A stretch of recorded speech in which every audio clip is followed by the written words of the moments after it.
It's never easy saying goodbye. Jerrod Harper truly was an amazing man. His charisma, his goofy personality, and just going on stage and telling the craziest stories, making countless people laugh, feel good, and possibly giving them the distraction they needed after a very hard day of work. Even though you may be gone, know that you were loved and you will never be forgotten. We here at Laugh Hub City would like to share some laughs of our own and some of the greatest memories we had with our beloved Jerrod Harper. May you rest in peace, brother. We miss you.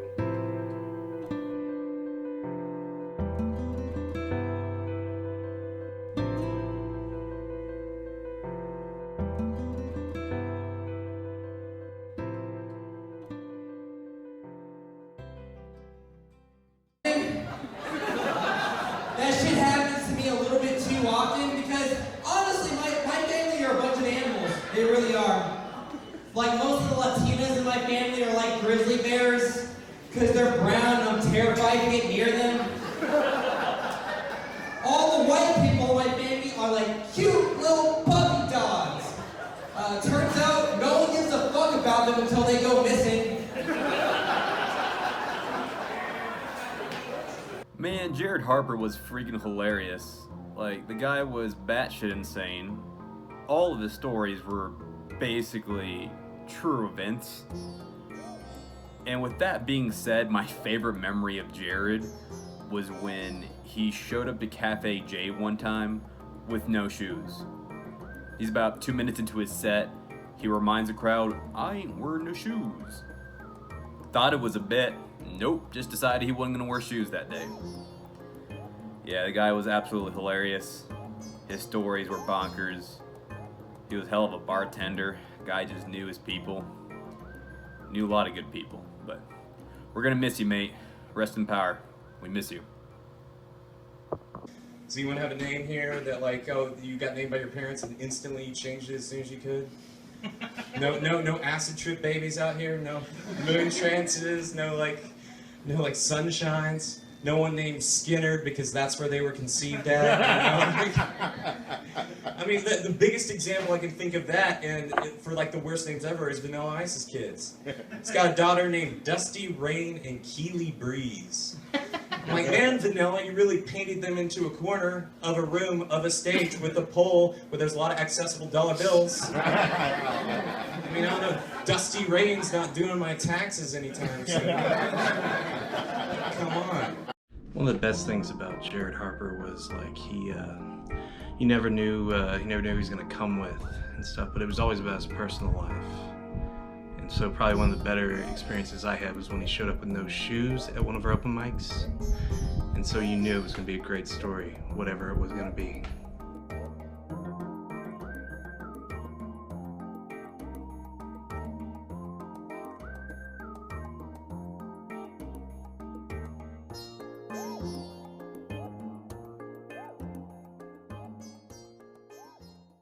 Thank you.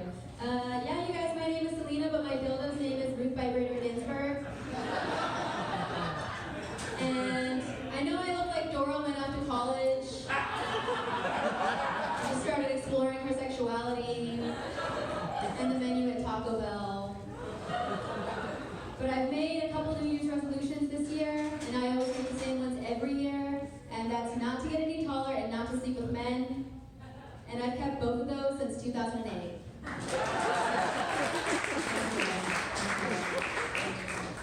You wanna go first? Oh, why am I going first? You always go first. Okay. I'm Selena. I didn't know Jerrod very well. I mean, I knew him. We weren't very close, but we did comedy together for a long time. And he always brought a lot of really good positive energy to shows. And I think my favorite memory of him was the one time he let me tase him and some of his friends to prove to me that the taser that I have would not be effective as a weapon of self-defense. He had me tase him like 3 or 4 times, no reaction at all. And I don't know if it was because he was already drunk or if the taser was just that bad. But he did afterwards try to show me how to whip a pocket knife out the back of my pocket. Not very good at it, but you know, he was always very helpful and nice in that way. Yeah, I didn't really get to like converse with him as much as I wish I had. But whenever we did talk, he was always super friendly, as if we'd like been good friends for years. Every time I'd go see him at like PM, he knew exactly what I wanted to drink. He'd like see me, say hi, go ahead and grab my blood and honey in a pint glass. I don't know, he's just really, I don't know, kind and considerate. I don't know, I just... He'll be missed, Yeah. for sure. Love you, man. We'll miss you. Alright, moving on to the dumbest joke I have written so far. If a pirate has a fat ass, do they be thick with 7 C's?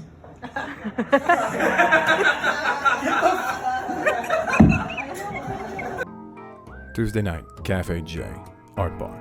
Jerrod and I are sitting by ourselves, everyone else is peeled off to have a smoke or tabbed out and left, and we're doing what open micers love to do. Swapping stories about times we've shit our pants. And I told him one of mine, and he starts to one-up me. And in the middle of his story, I noticed a tiny vape that I had seen him puffing on throughout the whole night. Taking tiny puffs, so I, wanting a big cloud, took a tremendous lungful. And he continues his story, I blow it out, finishes his story, and I start to choke on the last of the cloud because it was so fucking funny to me at the time.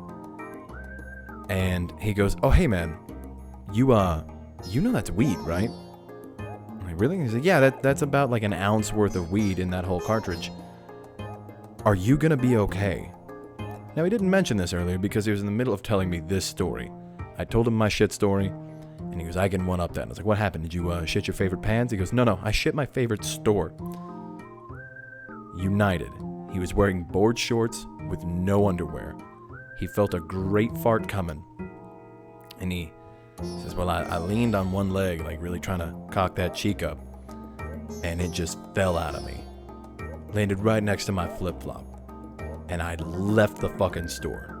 I didn't know how else to handle it. I just walked the fuck away." I was like, "What do you mean, like it fell out of you? Like a little squirt?" He's like, No. This was a full-blown log. Whatever employee found this wasn't looking for a stray raccoon. They were looking for an asshole with a really, really big dog. Anyway, I'll see you when I see you, big dog.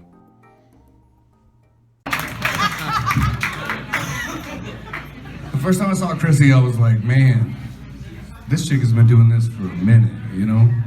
Like, she's good. First set I ever saw her do, it was fucking killer. It was here. And Christian helped her write it. Like, it was fucking murderous. But then she told everybody that somebody called her a snack. Like what? Like a out-of-date Twinkie or some shit?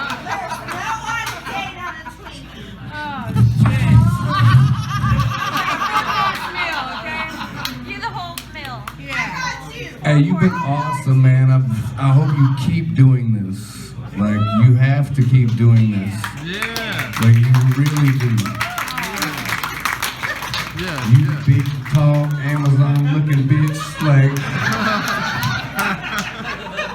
you better go up to Minnesota and, I mean, you didn't have to wear clothes in Minnesota. You just big enough. You're like, all right, I got it. Whatever. Hey, we love you, though. And we're gonna miss the fucking shit out of you. Like, come here, give me a hug.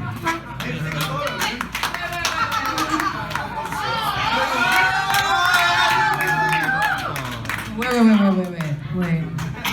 See, Jerrod's confused because he saw me, didn't know if he wanted to fight me or fuck me. And I have that effect on men, you know, and women. But to all of you guys, if you guys are wondering what they're all gonna be doing tomorrow on Thanksgiving, I'll let you know. We're all gonna eat together at Furs. because none of us are invited to the holidays. But thank you guys. It was very nice to meet you all. I love you all. Thank you. Oh, sweet. Let's give it up for our next guy. The gentleman with the tied-on beard. That was fucking weird, Selena. Let's give it up for Jerrod Harper, everybody.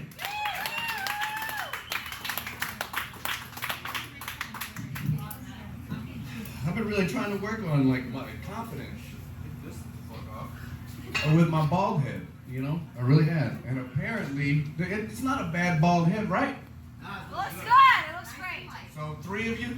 Very well, shiny. joke's on y'all, motherfuckers. I came prepared. But, so I called Meemaw. You ever call your grandma and then get off the phone with her? I had to tell her about this shit, because she even knows, 85 years old, who Clayton Bigsby is. So every time I get off the phone with Meemaw, I just don't hit end, because I don't think she just takes the phone and just sets it down and just gets on her walker and walks off. You ever see the fucked up shit she says when you hang up? It's always some different shit. Today she was like, "Get out of here, you little turd dogs!" She's been like, "This goddamn son of a bitch," and I'm like, I don't know what she's talking about, but I want to know. So I just leave it on. I'm like, this is gonna be 10 minutes of entertainment. Hearing Meemaw walk around bitches random shit in her house, and it is, absolutely. It sounds like the way I talk to my dogs when I get stoned. You know, because I'll be like, "Hey, you guys wanna go outside?" Like a normal white person, you wanna go outside? And they're huge. You don't talk to huge dogs like that. And I get to the door and I'm like, I turn into this guy. "Y'all gonna get it on out!" And they just look at me like, "Who in the fuck are you?" I'm not going out there. I gotta push them out and they come back in and I'm like, "You gonna eat all your food?" Like, why am I talking to them this way? I'm just that high, ashing a jewel, which you don't do, in the middle of my house, looking for my flip-flop that I found in the freezer. And what sucks about all this is the weed pens just make it way too easy. You can do this shit anywhere. You used to have to get that high just in your house and be like, "Well, I don't know if they can see me from outside." Now you can just go walk around Walmart and just fucking get high as shit. And I've lost so many weed pens in Walmart. There's been, and I think it's the soup aisle, so I know I've just been like, "Ooh, I like that soup, put that one there, and take the other one and leave my weed pen there." So there's been, the soup gods have been nice as fuck to where the pothead rolled up on my other weed pen that they have. "You sorry bastard. It's camouflage, little digi-sense. If you see it, bring it back, give you 20 bucks. Drugs are weird though, man. I saw this chick the other day. She said, walked up to me with a piece of glass, and she said, "This is from a planet of diamonds." And I was like, "Oh, that's a good one, Jim." And I said, "What planet? How much?" And, you know, after 20 minutes of talking to her, because I want to hear the explanation about where this planet is. She just told me whatever, and none of it made sense. She didn't look like she'd slept in a couple days. So I said, "How much for that diamond?" She said, $20. And I said, "I don't even think if you know what a diamond really is. Because if you can find me $20 diamonds, I will put you to work right now. You go out and hunt $20 crackhead diamonds everywhere. We'll be fucking rich." Gay, right? Gay as fuck. Gay.